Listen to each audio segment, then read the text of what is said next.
Hello friends, welcome back to my YouTube channel Guruji word 0.3। दोस्तों, पिछले 7 video में हमने भारतीय राष्ट्रीय आंदोलन के जितने क्वेश्चंस बने हुए थे बीपीएससी टीआरई 1, 2 और 3 सबका प्रैक्टिस हमने करा दिया है। आज ये 8वां प्रैक्टिस सेट है। तो इसमें वे क्वेश्चंस को हमने लिया है जो कि केवल आंदोलन से होंगे, और वही क्वेश्चंस हैं जो कि आपको एग्ज़ाम में देखने को मिलेंगे। ठीक है, तो चलिए शुरू करते हैं। अगर आपने पिछली वीडियो को नहीं देखा है तो प्लीज़ जा कर के उन वीडियो को देखिए और आपको अधिक से अधिक हेल्प मिलेगा बीपीएससी टीआरई 3, 4 में। ठीक है, चलिए दोस्तों शुरू करते हैं। अगर आपको इसकी पीडीएफ चाहिए तो हमारे टेलीग्राम चैनल से जुड़ जाइएगा, वहाँ से आपको इसकी पीडीएफ मिल जाएगी। पहला क्वेश्चन है, जलियांवाला बाग हत्याकांड कब हुआ? जलियांवाला बाग हत्याकांड कब हुआ?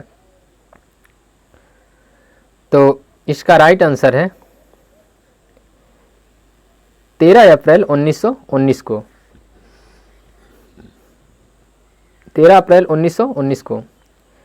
इसमें जितने क्वेश्चंस बने हुए हैं अति महत्वपूर्ण क्वेश्चंस हैं। ठीक है, तो इसको बहुत अच्छे से आप देखिए और इसकी जितनी व्याख्या है उसको आप अच्छे से पढ़िएगा ज़रूर। देखते हैं इसका एक्सप्लेनेशन। जलियांवाला बाग नरसंहार, जिसे अमृतसर नरसंहार भी कहा जाता है, 13 अप्रैल 1919 को अमृतसर, जो कि पंजाब में है, जलियांवाला बाग में इकट्ठे निहत्थे भारतीयों पर गोलीबारी की गई थी, जिसमें कई लोग मारे गए थे और सैकड़ों लोग घायल हो गए थे। दोस्तों, ये जलियांवाला बाग पंजाब के अमृतसर शहर में है और 13 अप्रैल 1919 को ये जलियांवाला बाग हत्याकांड हुआ था। उसमें निहत्थे जो भारतीय थे वो इकट्ठा हुए थे जलियांवाला बाग में। उस समय अमृतसर में मार्शल लॉ को सख्ती से लागू करने के लिए जनरल डायर ने गोली चलाने का आदेश दे दिया था। निहत्थे लोगों पे जनरल डायर ने क्या किया था?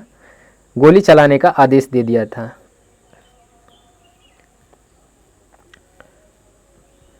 चौरा चौरी घटना असहयोग आंदोलन के दौरान संबंधित है। तो चौरा चौरी घटना जो है किससे संबंधित है? तो भीड़ द्वारा एक पुलिस चौकी को जलाना। आप भी अपने से क्वेश्चंस लगाइएगा, उसका आकलन कीजिएगा।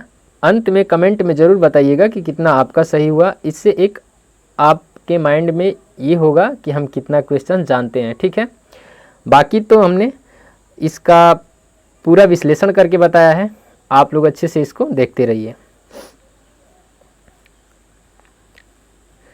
चौरा चौरी उत्तर प्रदेश के गोरखपुर के पास एक कस्बा था जो वर्तमान में तहसील है, जहां 4 फरवरी 1922 को भारतीयों ने ब्रिटिश सरकार की एक पुलिस चौकी को आग लगा दी, जिसमें छुपे 22 पुलिसकर्मी जिंदा जल के मर गए थे। इसी घटना को चौरा चौरी कांड के नाम से जाना जाता है। तो दोस्तों, चौरा चौरी जो कांड हुआ था वो 4 फरवरी 1922 को हुआ था और उसमें ब्रिटिश सरकार की जो पुलिस चौकी थी उसमें भारतीय लोगों ने आग लगा दी और उसमें 22 पुलिसकर्मी जो छिपे हुए थे वो जिंदा जल के मर गए। इंडियन नेशनल कांग्रेस की स्थापना किसके द्वारा की गई? तो इंडियन नेशनल कांग्रेस की स्थापना ए.ओ. ह्यूम के द्वारा की गई। ठीक है, ए.ओ. ह्यूम के द्वारा। देखिए, कांग्रेस की स्थापना ब्रिटिश राज में बॉम्बे के गोकुलदास तेजपाल संस्कृत कॉलेज में 28 दिसंबर 1885 को हुई। ठीक है, तो याद रखिएगा, इसका स्थान का नाम भी याद रखिएगा। बॉम्बे के गोकुलदास तेजपाल संस्कृत कॉलेज में इसकी स्थापना हुई और कब हुई? 28 दिसंबर 1885 को। इसके संस्थापक एओ ह्यूम थे और इसके महासचिव भी कौन थे? एओ ह्यूम। इनका पूरा नाम था दोस्तों एलन ऑक्टेवियन ह्यूम। व्योमेश चंद्र बनर्जी जो थे ये इनके पहले क्या थे? अध्यक्ष थे। सरोजनी नायडू को भारतीय राष्ट्रीय कांग्रेस की पहली भारतीय महिला अध्यक्ष बनी थी। ठीक है, इनको बनाया गया था सरोजनी नायडू को। अगर पूछ दे कि भारतीय राष्ट्रीय कांग्रेस की पहली वो भारतीय महिला का नाम बताइए जो कि अध्यक्ष बनी थी, तो वो थी दोस्तों सरोजनी नायडू। ठीक है। चंपारण आंदोलन कब शुरू हुआ? तो चंपारण आंदोलन दोस्तों शुरू हुआ 10 अप्रैल 1917 को। इसका इतिहास क्या रहा है आइए देखते हैं। 10 अप्रैल 1917 को पहली बार पटना में गांधी जी पहुंचे। ठीक है, कब पहुंचे? 10 अप्रैल 1917 को। पहले गांधी जी कहाँ पे पहुंचे? पटना में पहुंचे। 5 दिन बाद वे मुजफ्फरपुर से चंपारण जिला के मुख्यालय मोतिहारी पहुंचे। ठीक है, तो इससे 10 अप्रैल यानी कि 15 अप्रैल को कहाँ पे पहुंच गए? मोतिहारी में पहुंच गए। और 17 अप्रैल 1917 को 3 कठिया प्रथा समाप्त करने के लिए चंपारण सत्याग्रह चलाए। देखिए दोस्तों, ये जो 3 कठिया प्रणाली थी वो ब्रिटिश सरकार के जो कर्मचारी थे वो क्या करते थे कि किसानों को मजबूर करते थे कि 3/20 पर नील की खेती करने के लिए उनको क्या करते थे? मजबूर करते थे। ठीक है, इसी को 3 कठिया प्रणाली कहा गया। ठीक है, तो इसी को समाप्त करने के लिए गांधी जी कहाँ पे पहुँचे? चंपारण पहुँचे और 17 अप्रैल 1917 को 3 कठिया प्रथा समाप्त करने के लिए एक आंदोलन चलाए जिसका नाम सत्याग्रह आंदोलन था। ठीक है, और गांधी जी द्वारा, और देखिए गांधी जी द्वारा चलाया गया भारत का पहला आंदोलन था। भारत का पहला आंदोलन वही था चंपारण आंदोलन, जिसे सविनय अवज्ञा आंदोलन के नाम से भी जाना जाता है। ठीक है दोस्त, देखिए ये चंपारण आंदोलन था, उसी को सविनय अवज्ञा आंदोलन के नाम से भी जाना जाता है। ठीक है, इनको 1916 के लखनऊ कांग्रेस अधिवेशन में राजकुमार शुक्ल के आग्रह करने पर गांधी जी चंपारण गए थे। ठीक है, तो लखनऊ का जब अधिवेशन हुआ था 1916 में, कांग्रेस का अधिवेशन हुआ था लखनऊ में 1916 में, उसी समय राजकुमार जो शुक्ल थे वे गांधी जी से विनती किए थे कि आप चल करके और चंपारण के मजदूर किसानों की हालत को देखिए और 3 कठिया प्रथा इसको समाप्त करने के लिए क्या किए थे? आग्रह किए थे। ये बार बार बीपीएससी टीआरई 1, 2, 3 अरे तीनों में आया था। ठीक है, तो बहुत इंपॉर्टेंट क्वेश्चंस हैं, सारे के सारे इंपॉर्टेंट क्वेश्चंस हैं। आज हमने केवल आंदोलन से क्वेश्चंस लिए। ठीक है, भारत में सबसे पहले होम रूल लीग की स्थापना किसने की? भारत में सबसे पहले होम रूल लीग की स्थापना किसने की? तो वो थे दोस्तों बाल गंगाधर तिलक।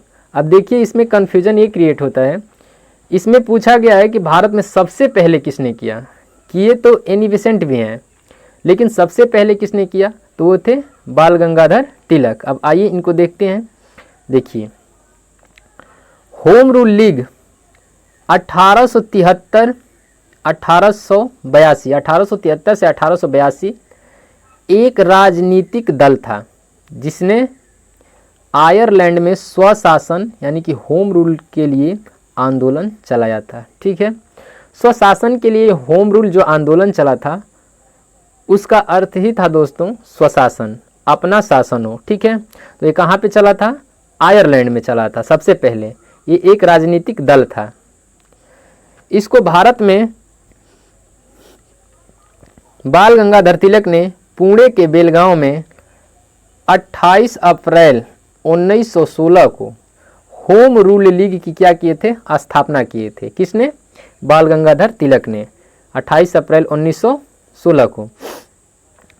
एनी बेसेंट ने मद्रास में सितंबर 1916, देखिए 1916 में भी कौन किए हैं, एनी बेसेंट और बाल गंगाधर तिलक भी, लेकिन डेट जो है दोस्तों इनका अप्रैल में है और इनका सितंबर में है। All India home rule league की स्थापना की थी। ठीक है, होम रूल लीग का अर्थ है स्वशासन प्राप्त करना, इसका अर्थ है स्वशासन, अपना शासन प्राप्त करना। असहयोग आंदोलन कब हुआ? असहयोग आंदोलन कब हुआ दोस्त? तो 1 अगस्त 1920 को असहयोग आंदोलन हुआ। आइए देखते हैं असहयोग आंदोलन को। इस आंदोलन को 1 अगस्त 1920 को राष्ट्रपिता महात्मा गांधी के नेतृत्व में क्या किया गया, शुरू किया गया। इसके नेतृत्वकर्ता कौन थे? महात्मा गांधी थे। इन्हीं की देखभाल में क्या किया गया, इसको शुरू किया गया असहयोग आंदोलन को। जलियांवाला बाग बना असहयोग आंदोलन का प्रमुख कारण। ये जो जलियांवाला बाग हुआ था दोस्तों, जो कि जनरल डायर ने खुले निहत्थे लोगों पे अमृतसर में खुले निहत्थे भारतीयों पे गोली चलवाने का आदेश दे दिया था, ये प्रमुख कारण यहीं से था। इसी को लेकर असहयोग आंदोलन की शुरुआत हुई। उस दिन संयोगवश लोकमान्य बाल गंगाधर तिलक की मृत्यु भी हो गई। ठीक है, उसी दिन, किस दिन? जब असहयोग आंदोलन की शुरुआत हुई। इसमें कौन कौन शामिल थे? वल्लभ भाई पटेल, गोपबंधु दास, अजमल खान, सुभाष चंद्र बोस और जवाहरलाल नेहरू, श्री राजगोपालाचारी जैसे महत्वपूर्ण और प्रख्यात लोग इस आंदोलन में क्या लिए थे दोस्त, भाग लिए थे। ठीक है, तो ये रहा कुछ इनका इतिहास असहयोग आंदोलन का। हम सारे के सारे जितने आंदोलन से क्वेश्चंस बना है, सारे के सारे आंदोलनों को करा रहे हैं और इससे बाहर नहीं जाएगा दोस्तों। ठीक है, इससे बाहर कतई, इससे बाहर नहीं जाएगा। आप एक बार इसे जरूर देखिएगा।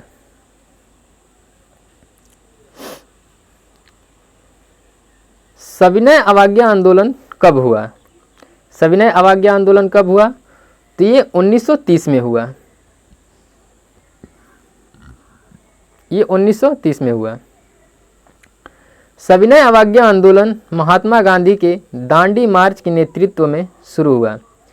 इस सविनय अवज्ञा आंदोलन को क्या कहा जाए? दांडी मार्च के नेतृत्व में ये शुरू हुआ है, इसे दांडी मार्च भी कहा जाता है। ठीक है, मार्च 1930 में गांधी जी अहमदाबाद के साबरमती आश्रम से 78 अन्य आश्रम सदस्यों के साथ पैदल ही गुजरात में भारत के पश्चिमी समुद्र तट पर स्थित एक गांव जो कि दांडी के लिए रवाना हुए।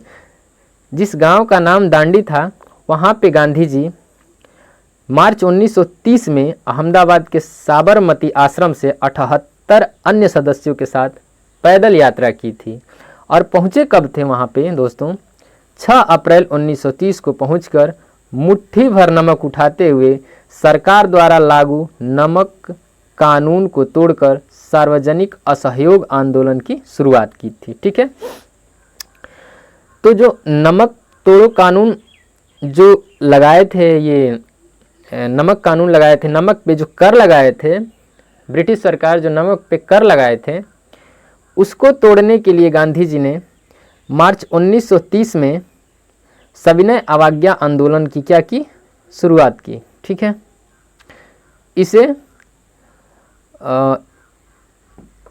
इसे दांडी मार्च भी कहा जाता है। कितने लोगों के साथ गए थे? 78 लोगों के साथ गए थे। पहुँचे कब? 6 अप्रैल 1930 को। तो ये जो इसमें से जो फैक्ट बन रहे हैं, आप इसको भी बहुत अच्छे से याद रखिएगा,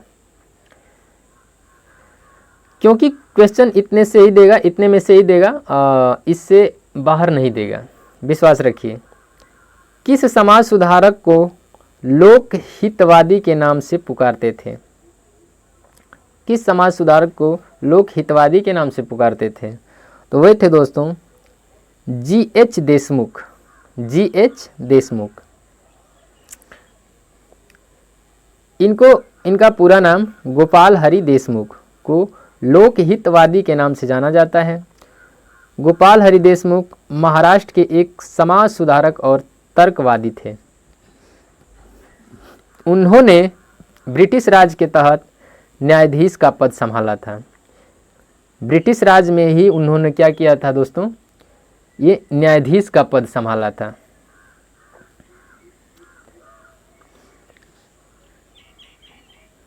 किस वर्ष मुहम्मडन एंग्लो ओरिएंटल कॉलेज की स्थापना अलीगढ़ में की गई? किस वर्ष मुहम्मडन एंग्लो ओरिएंटल कॉलेज की स्थापना अलीगढ़ में की गई? तो इसका राइट आंसर है उपयुक्त में से कोई नहीं, इनमें से कोई नहीं। 1877 ईस्वी में सर सैयद अहमद ने अलीगढ़ में मुहम्मडन एंग्लो ओरिएंटल कॉलेज की स्थापना की। ठीक है, किसने स्थापना की? सर सैयद अहमद ने।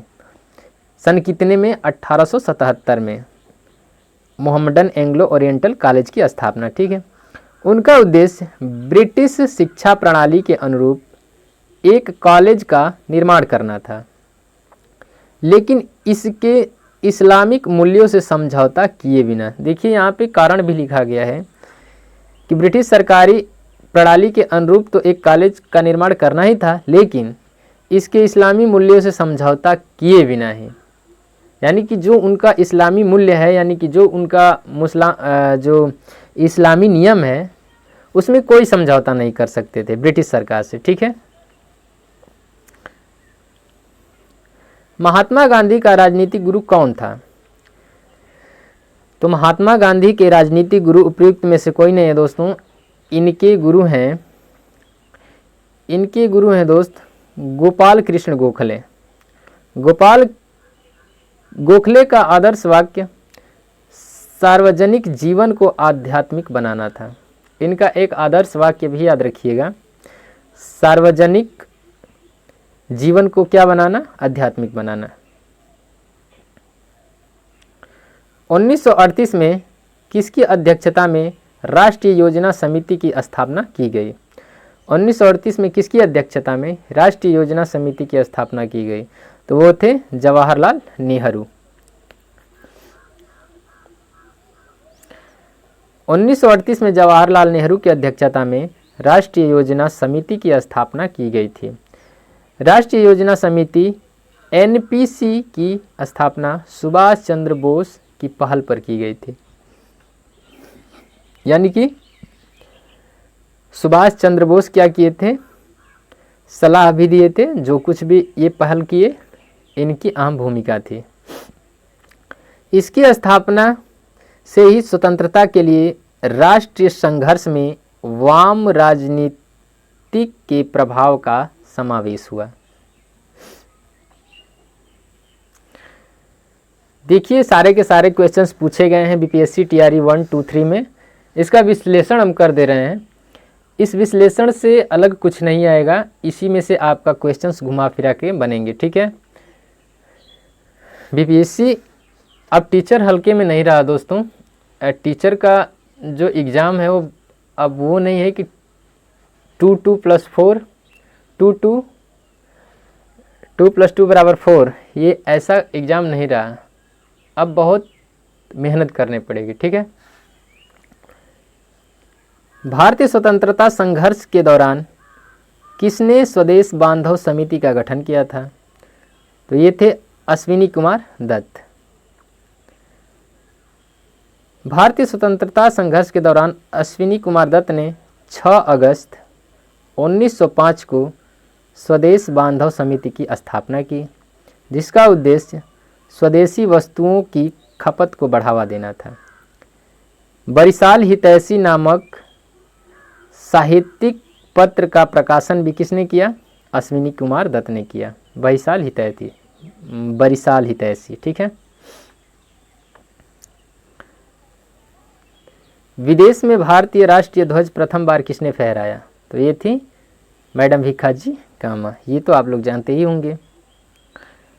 देखिए, मैडम भीखाजी कामा एक भारतीय स्वतंत्रता सेनानी थी जिन्होंने 1960 में पहली बार विदेशी धरती जर्मनी के स्टुटगार्ट नगर में भारतीय झंडा को क्या किया था, फहराया था। भीखाजी कामा को भारतीय क्रांति की जननी के रूप में भी जाना जाता है।